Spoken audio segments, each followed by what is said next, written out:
Yeah. Very well. Adope, we want to say a very big thank you for accepting our invitation and then for joining us in the studio. We're just going to have a conversation. You want to be president and then you want to lead this country in the next 4 years. Yeah. Ghanaians must surely get to know and get to understand the reason and the rationale behind this particular vision. It's been a very long time. We heard from the GCPP. All this while, we've seen some level of advocacy from your general secretary going up and down. But I mean, we are also told that you are elected at the party's conference. So that's congratulations correct to you on your elections. You are the latest presidential candidate. How does it feel for you to be on the ballot?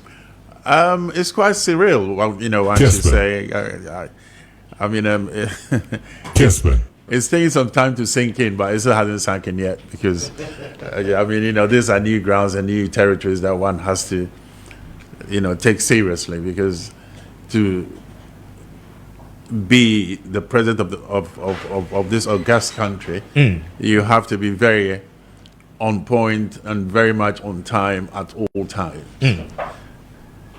Very well. But responsibility of becoming a flag bearer to your party and then seeking the highest office of the land, you know, I mean, vis-a-vis or private life, a Juma year in time past, is there a difference? Obeka said in the few months or weeks, Ubelide party, you know, about so, I mean, vis-a-vis comparing that to a private life and your man now without you being in the public space.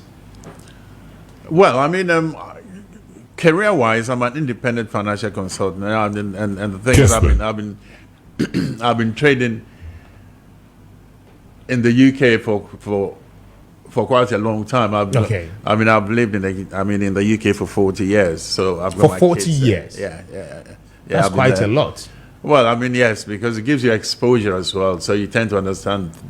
From my end, you tend to understand situations a lot more, and you try to, you make sure that the rule of law, democracy, and everything is appreciated very much. Yes. But in the last 40 years, what's in the UK, no? Yeah. It presupposes that you do not know much about the Ghanaian traditional politicking.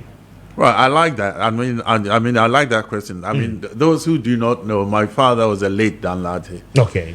And he's been in politics since I was probably 1 or 2 years old. So I've known politics from that age, and I really seriously understand Ghanaian politics to the hills, because our family, you know, he's been in politics. Mafiaism, I know. The ins and the outs, yes, what Ghana politics in the I know the ins and outs, and you know, as a child, you can see when people come to see your father and they're talking about politics, and you can see those who are lying to him, and because you're a child, I mean, you know, you're his son, or you're, I mean, a ward of his. Yeah. You know, when you say something, I mean, you know, a typical African man, he wouldn't listen to you. But you who are just behind and who is growing up, you tend to get experiences from there. Because I quite remember one incident. There was a big campaign, you know, going to happen, and people came from all over to the house. And one guy, and there was food and drink, and you know how these things happen when the main, you know, there is a family gathering. Yeah, no, it's a party gathering. Okay. You know, and I'm going to say it in fancy. And this guy Udiziyama of fear, you know, say, that know your prime central, yeah. I mean, so from that tender age, you know, one knows that politics is not for the faint-hearted. I see. And if you haven't got a thick skin, you don't do it. You don't do it. But you don't get it. Do you have that thick skin, as you mentioned? I mean, you are yet to receive some of the jobs and then all the criticisms and all of that. Probably because you are a first-timer, maybe, so to speak, Ghanaians will not have, I mean, that details about you, your personality, the work you've done in time past. But this is a great opportunity to tell Ghanaians who exactly you are. So let's begin from that point. Your boy, Dr. Daniel Augustus Lartey Jr. Who is your personality? I mean, in time past, a day in Ghana for a day anymore. I mean, well, when Kessben. I have probably paid my dues in a way when my father was alive. Okay. And that was before I went to England. my father had 5 newspapers that he was running, and I was the one orchestrating the whole lot. I will start from, collecting newspapers. I will discuss with the editors. I had to do everything, and I was the same person also who made sure that the sales was going up. So yes, I have been at the end and the front of politics. Okay. Now, when it comes to me per se, I've been a I've been an international financial consultant. I was first trained by Prudential Assurance. Okay. In '92, and then I became an independent financial consultant in the UK. That Kessben. means that I dealt with all the finance houses. My clients are vast all over the world. I've got Italian clients. I've got Russian clients. At some point, I was a managing director for projects for British Eco Power. Okay. Obviously, I signed all invitations to the UK from everywhere in the world anyway. My experience in finance precedes me. I have done quite a lot in real estate in the UK. Okay. I don't think there's anything that would face me that I can't handle. Very well. Interesting. What's a fantin? Now the fantin Afra Eddie that Ghana for no do na betimi ati wasie, especially when what they were nisu ade hunu nti apeso di omampanyin no Eddie tudwa anope. Now, why ye ejuma bebre within the financial sector? Sika semun to year in other countries and all of that.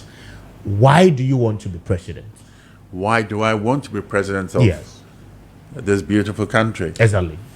I want to be president because I think that there's one part of the segment of this country that most people probably overlook. And that is my passion, and that kills me tremendously. And that's the youth. Kessben. The youth of this country. And I know I hear more, in my political friends, everybody goes on, yes, interest rates is high, everybody's hungry. And we keep lambasting ourselves, but not finding solutions to it. And the solution, I can tell you today, is just in front of us. But we cannot see it. It's like in the Bible. It says, "Our Lord Almighty, He drops manna for us, but we can't." But that is in time past. But it is still relevant in today's life, and we have this energy around us, and we are complaining that things aren't good, but things aren't good because the backbone and the cornerstone of any country in this world is the youth. And between you and I, you know that youth has been sidelined for quite a considerable number of times. And why has it been so? It didn't hear Banisa. Why? You're sidelining your mom for Omon Kam Memo. A lot of them now no air pay Juma after school or more Nyebi. What has gone wrong with our system? And then what is the preferred solution? We focusing more on youth development, with new solution to the challenges that are existing already. Kessben. Now, as you know, domestication is the cornerstone of the GCPP. And the cornerstone of this country is agriculture and technology. Now, without the youth, we cannot get anywhere. From that, I've been in Ghana now for a considerable number of years. Okay. And I see the youth around, and my heart bleeds because we're not parenting them properly. We're not guiding them properly. We're not mentoring them. And then we blame them when things are going wrong. We blame them for galamsey. I'm terribly sorry that, the youth have to be blamed for something that we ourselves that we have to mentor them have not done. So why do you blame somebody once you haven't mentored them properly? Once you haven't educated properly? And I think that the education system at the time that we were in school, we had from Form 1 to Form 5, I think has been diluted quite a lot. And that, I think, has affected the way that the youth are or has to be mentored. Because there's no discipline now. I work in the students.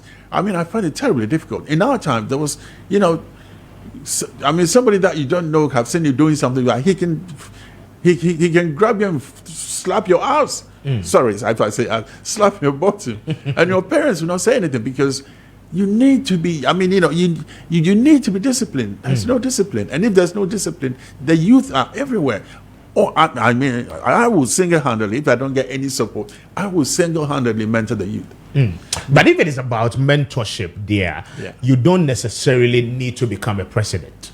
The reason being that, I mean, with all the expertise, with all the experiences, it will be better you forming a foundation, getting the youth on board, and the mentorship program for which some other philanthropists are equally into. Now, what is the specific design in terms of your preferred solution? With the Magana for no, because in my view, say about developing the youth, there will be several other opportunities for you to do so without necessarily becoming the president of the state. Well, I mean, I say if you spread, I mean, if you spread the road, you spoil the child. Now, what I mean, the reason why I think that I should be at the helm to get our youth into line is that, I mean, who is doing it now? You're saying there are foundations. These foundations, what are they doing for the youth? You know, I mean, I'm not going to come into this arena just to be a number. I want to make a significant impact, and my impact is that we've got to go back to basics. We've got to go back to basics. We have forgotten what the basics are, and we have forgotten what the basic is also. The basic is Kessben. eat what you grow and grow what you eat. If you are hungry, you don't think straight. A hungry man is an angry man. And that's why the whole country is angry. The youth are seriously angry because they're hungry. So why don't we go back to basics? And do you know what our basics are? And I'm sure you know our basics. We go to farm. Europe did not become industrialized by whims or by caprices, and I've said this a million times. You have to work hard. We've got to let the youth know that you have to work hard. The youth, they don't know that you have to work hard. They think, oh, you can sit. What is your actual plan for the youth? My actual plan is to get them back, is to get the youth back to basics, get them into farming, let them know that if they can't feed themselves, they can't feed their family when they grow up. Because they've got to be. We must be self-reliant. We are not self-reliant. When we can be only self-reliant if we enhance the youth, because they have the energy. It's the energy of the youth that builds the economy, that rolls the country. It's like snowballing, but we're not doing it. And some people end up blaming the youth at all times. Why don't we all Ghanaians, we love this country so much. I do love it, Let all the political parties, because all political, one political party is saying this, the other is saying that. Why don't we all come together, hold our hands, get the youth together, let them know that we love them, let them know that we care for them. I'm so passionate about the youth just walking around and, there's no direction. I can actually feel your passion. The more reason I'm asking for your actual plan for the youth. Now, we are in a 21st century where we are experiencing fourth industrial revolution. Do you, in your sincerest view, believe that going back to the basics, going back to our farms, allowing the opportunity for youth to get into farming, feeding themselves and their family, because there's a lot of hunger in the system, is what the average Ghanaian youth requires of a leader who is seeking to be their president, in the next 4 years. Based on research, Ghanaians are not interested, most precisely the youth. Majority of us are not even interested when it comes to agriculture-related activities. Yes, they're not interested. And that's so how do you bring the interest back? And aside you putting them into agriculture, what other things will you do to advance the development of the Ghanaian youth? Right. Now, first and foremost, to walk, you've got to crawl before you walk. And where I'm coming from, it's not, I've already said, it's not going to be easy. It's going to be difficult, but it's going to be good at the end. Okay. Because where one knows that, when you can feed yourself, when you can plant, when you've got a farm, let me give you, an example that I'm trying to. Now, and you're doing galamsey. Someone is just paying him to do what, and he gets. And if you're able to educate this youth, give him a piece of land, and every 3 months something comes out.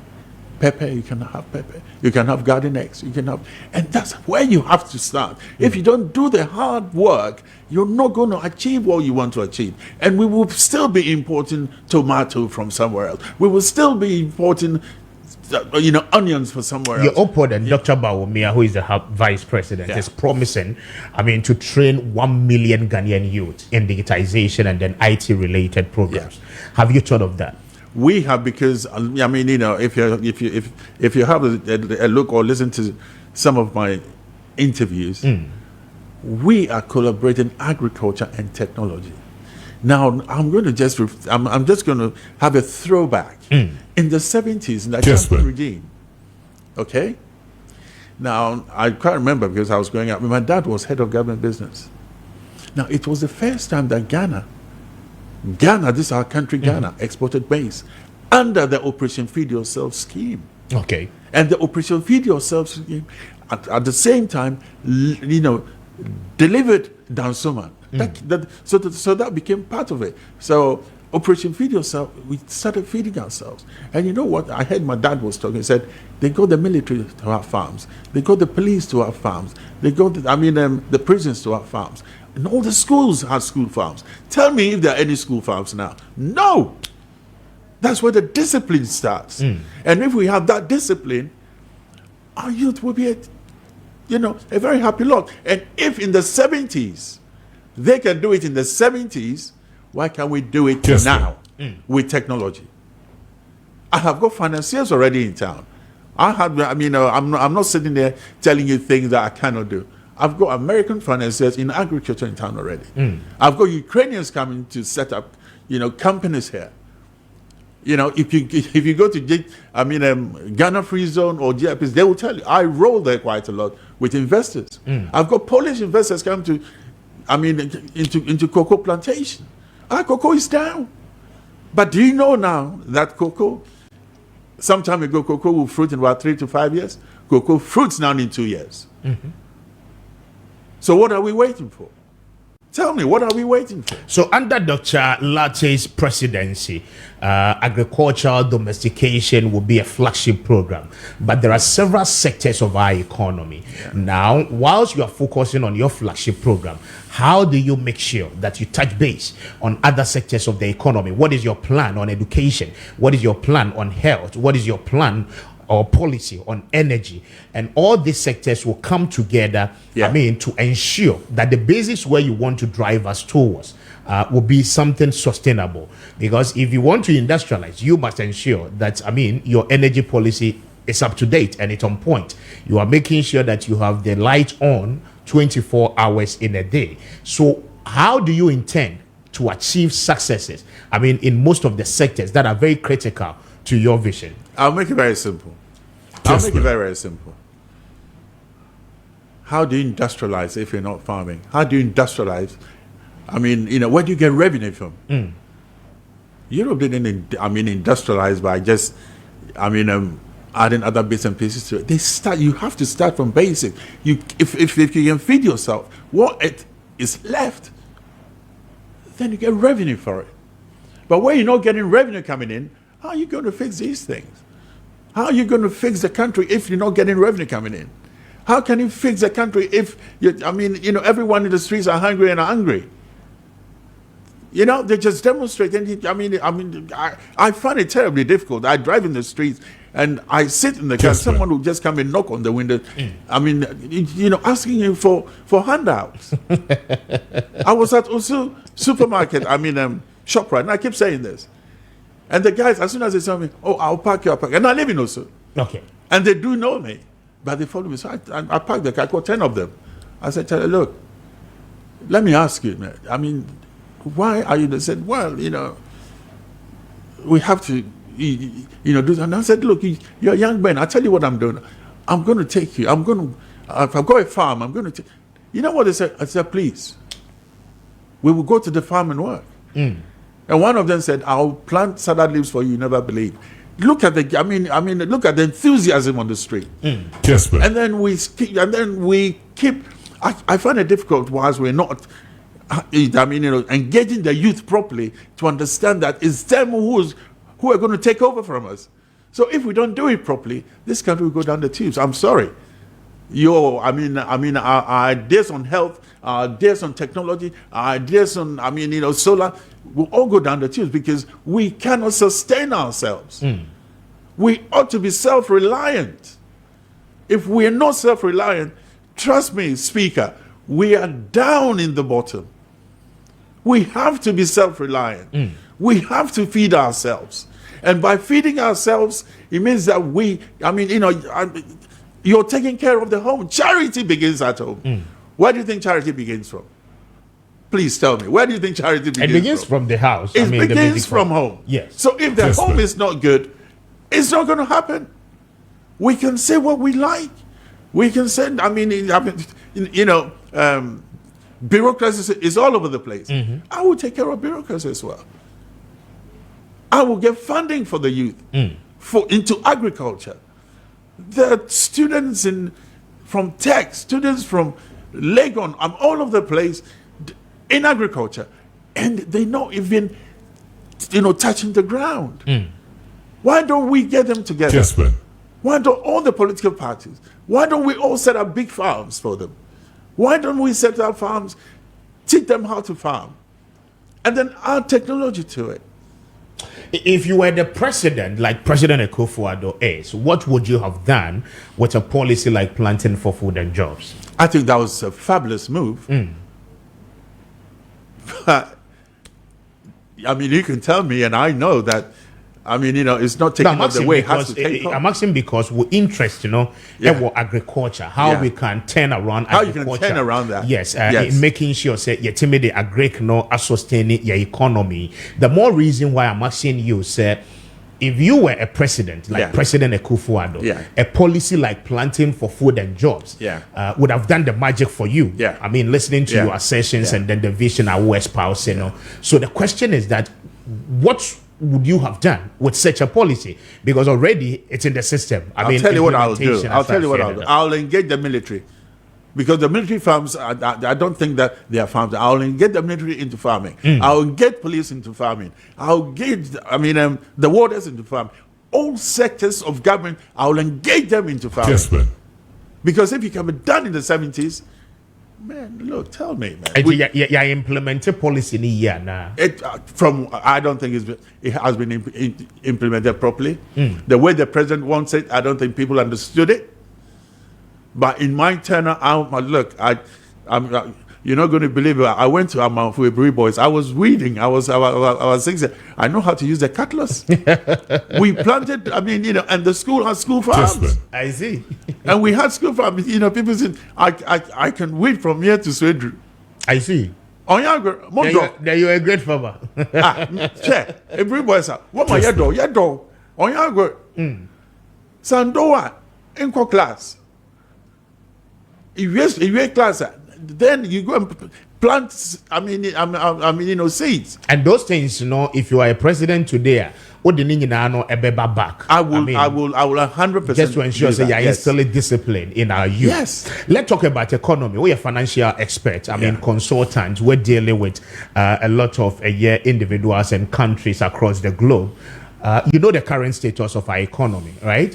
When it comes to inflation, we are aware the weakness of our currency, exchange rate. The dollar is beating the cedi, rampantly. But the cost of fuel, cost of basic commodities, basic foodstuffs, the average Ghanaian youth, to be a use. Debt restructuring program is what we are engulfed with. We are under an IMF program, we are still receiving monies in trenches. After this election, who be facing all these challenges. A quite ben na be faso a be Ghana for a free yesika sem how are you wo na wa make sure say we programs or policies are a we ni so ade hono no ubetimi aye ni ye. Right. The situation that we are in currently, it's not. It's It's a Kessben. universal thing, really. No, I mean every part of the world, people are struggling when it comes to because of the COVID that came up. Yes, but it's been 4 years. It's been 4 years, Yes, but and it's been 2 years since we were told say COVID is no more. Yeah. And countries are recover from the recession I'm experiencing here. right now, I mean, I'm not part of the government, but this is my outlook of it. When the COVID came, government all over the world paid Kessben. civil servants for nothing. Now, where is that money coming from? So when the COVID is gone, the government have to recoup. They have to the monies that they've used to pay. You see, people forgot that there was free. I mean, it's called free money, but there's nothing free. So we have to pay back, and that's why things are the way that they are.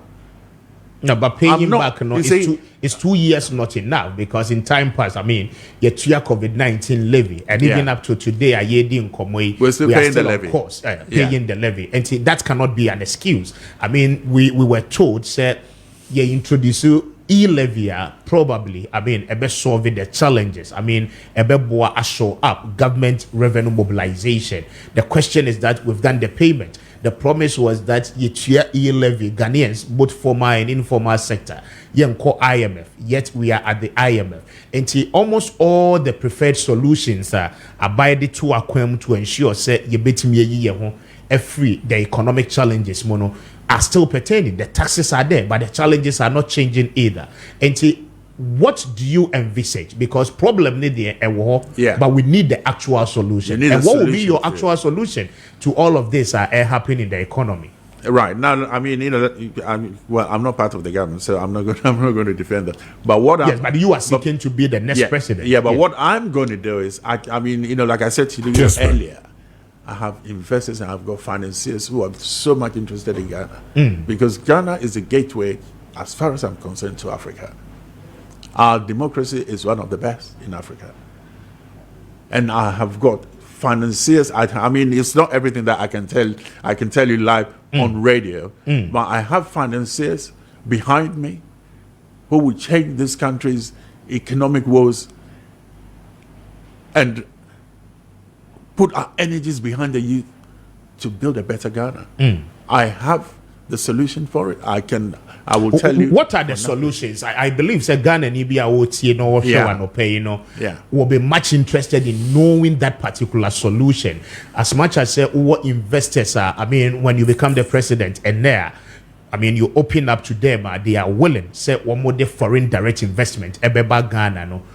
What are the tailored solutions, Ebeboa? If you go to the ports, businesses are complaining. Say They are charges at the complaining, ports yes, I know are that. very expensive.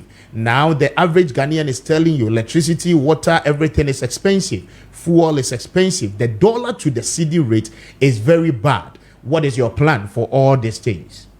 Right. I mean, I'm not in Kessben. power yet, so I mean, Yes, but your solutions will Yes. convince Ghanaians in voting for you. yeah, but you're asking me certain things that I must have privy to. I mean, the whole accounting system of the country, and I have not got that to tell you. I see. If I have that, I'll be able to say yes, I can do. But from my standpoint and from where But I'm from your coming from your knowledge and of from the a knowledge that financial I have, expert, yes, I mean, I don't want to Kessben. say that I can have the country so that but I can have the country so that within the tenure of my office. I tell you for that. I tell you for nothing. Very well. I have finances all over the place coming in. There's some in the country as we speak. It seems to me, sir, you are not in tune with the challenges, I was to say. Now, the question again is that, yes, Ghanaians will keep mentioning the problems to you. Yeah. So your contenders, I mean, Akpelu is promising how on Mobosia to fix this country. He has said, say, locally, he will ensure the Bank of Ghana, I mean, will take control of our economy.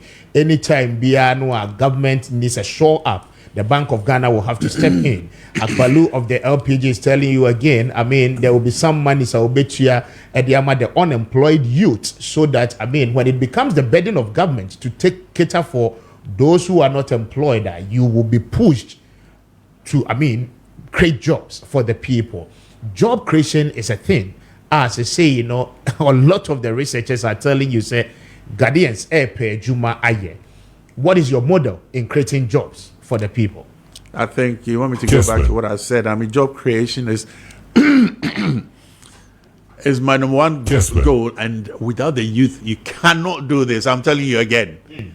Anyone, I mean, I believe that we are all shying away from the main issue.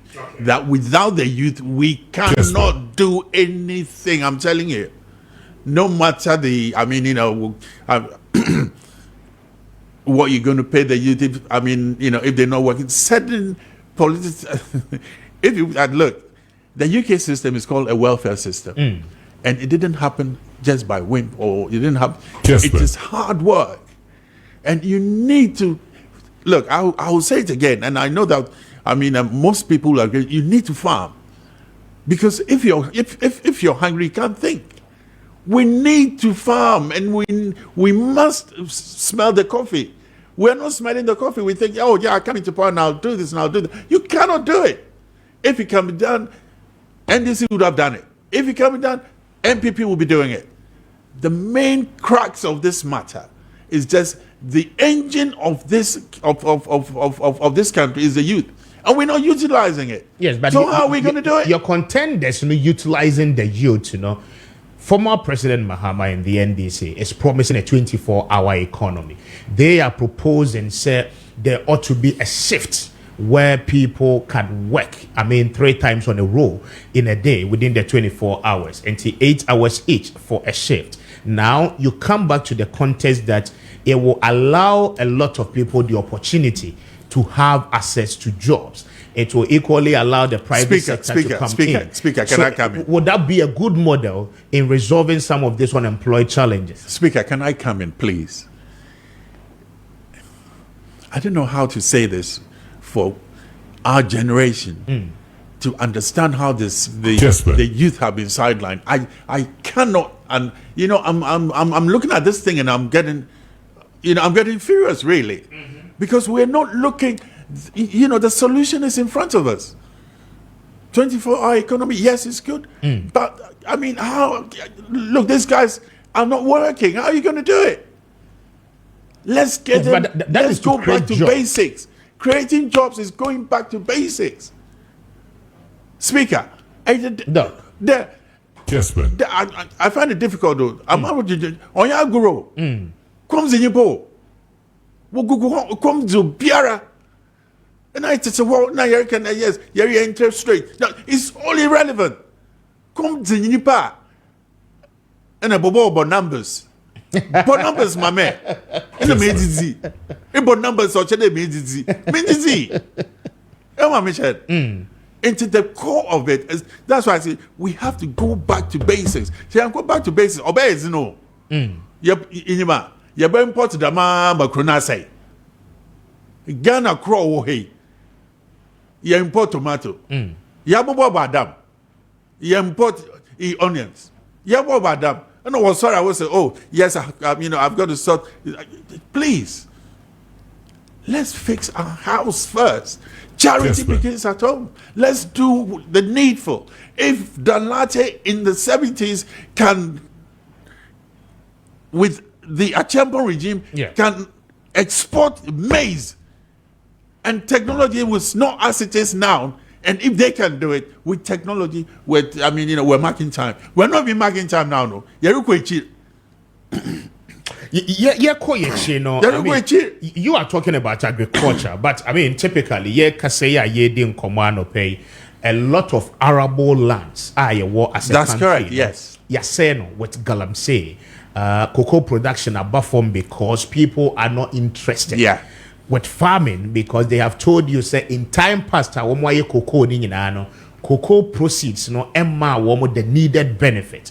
The reason why I will be beton the cocoa acre at the age of 50,000 Ghana cedis from a miner to ensure say we be true galamsey e won asase. So first of all, what is your plan My plan in ensuring say galamsey no ye bejai? Right. Ye jai we are ye be reclaiming sase no na afi ya making sure say your farmlands, the arable ones, are back on its feet. And sana get to me roll it out some of these agricultural policies. Kessben. O can was man pay. And yes, some of this that is just some of it is. Now our mama can say assassin our wasn't manner was it I'm saying one and other assassin. The custodians of the land, I'll deal with them. I will deal with the custodians of the land. One that was the assassin Amma, unscrupulous people are they contaminating the water. And to tell you, I mean, it's not a story, but to tell you a fact. When I came, Kessben. I started coming to, but when I came to Ghana, this contamination that we're talking about. Yes, I brought an instrument, and it's a nanotechnology instrument. That when you drop it in the most contaminated water, it gives you clean water straight away that you can drink instantly. A nanotechnology. It's a nanotechnology product. And I mean, I introduced it to, at the time, John Mahama. And John Mahama said to me, you know what? If it is a nanotechnology product and what you say is right and you do what you do, all the boreholes that we've done, we will purchase this product. John Mahama had it tested and it was correct. So the water situation, I can single-handedly, John Mahama instructed me to go and see Colin Dowder. And then unfortunately his situation got changed. Okay. That's what, because this thing would have been rolled out and it gives you 11 liters of clean water a day for 5 years. Until you have the modeler a bit me amayensu. Yes, I do. Yes, you have that technology in place. I have it. You have it in place. I have it without a doubt. Say buying a contact you are more than willing to ensure say River Ofin, the Tunnel River, the Pra River, and all the others now. Any assay no Dr. Lartey betimi aboa ma yensu neniate. I am telling you without a doubt. Why are you not, pushing the government? Why am I not pushing the government? Yes, with this idea and technology. There's so much bureaucracy in this place. So much bureaucracy. The bureaucracy precedes me. And when I become president, that is the first thing that I'm going to tackle. That bureaucracy. Kessben. Because there are so many people with good ideas, but bureaucracy makes them go away. I've got friends from the US. I've got friends, Ghanaians. They bring good stuff, but bureaucracy doesn't allow them.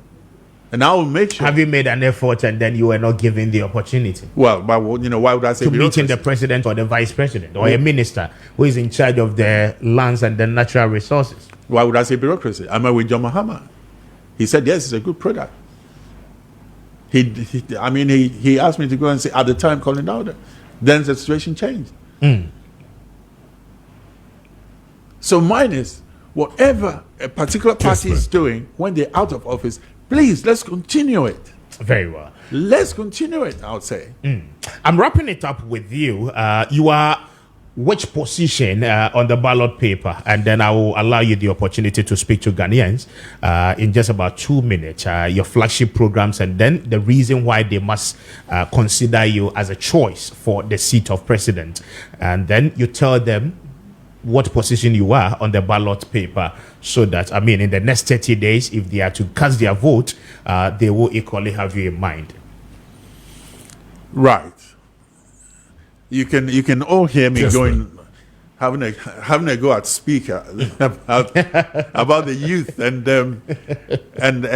I pray that everyone, all those in power can see my vision for the youth. My vision for the youth is huge. Without the youth, please, we're not going to get much. We're not going to get anywhere. Let's mentor them. Let's guide them. The reason why we call parents, being a parent is that you guide your child. You teach them the right things. You educate them. I think our problem in Ghana right now, from what I've seen, is that because the education system is watered down, it's causing a lot of indiscipline. It's causing a lot of our youth to go astray. So let's come together, all political parties, let's hold hands, let's get the youth, let's mentor them, let's focus them so that they know that farming is what brings us strength. It's what brings us unity. And it's what brings us health. Because health is wealth. And if we are not feeding ourselves properly, I've already told Speaker there's nowhere we're going to go. So on this note, I will say to you that I know that I have the vision. I know that there are the men to do the job in this country. We have the men. We have the men in this country. It doesn't mean that from one political party, when I become president, I will harness all of it. The Kennedy, the Kennedys, your friend, Kennedy Japan. Well, yes, exactly. Kennedy Japan. Alan Martin and all the others. Because Kennedy has got that passion for Ghana. Ibrahim Mahama, he has a passion for Ghana. Brian Champon, Chairman, we have the men, but they scattered all over the place. I'll bring them all together. Very well, Dr. Augustus Lartey Jr., I'm grateful for your time.